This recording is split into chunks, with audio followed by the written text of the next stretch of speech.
Warga yang ketakutan berusaha berlindung saat angin kencang melanda 6 kecamatan di Kabupaten Pangkep, Sulawesi Selatan. Bahkan sejumlah warga lari keluar rumah karena takut tertimpa runtuhan bangunan.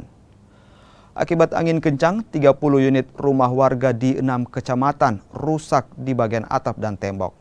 Satu warga diketahui menjadi korban dan mengalami patah tulang di bagian kaki. Sementara itu, sebagian warga terpaksa mengungsi ke rumah keluarga mereka.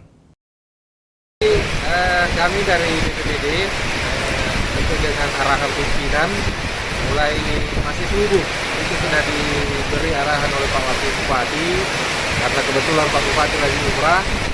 Sekarang pemerintahan dikendalikan oleh Wakil Bupati. Mulai subuh itu kami sudah mendapat arahan untuk mempersiapkan bantuan dasar untuk turun ke lokasi tempat-tempat kejadian, dan tadi pagi kami mendampingi beliau turun ke desa Jentung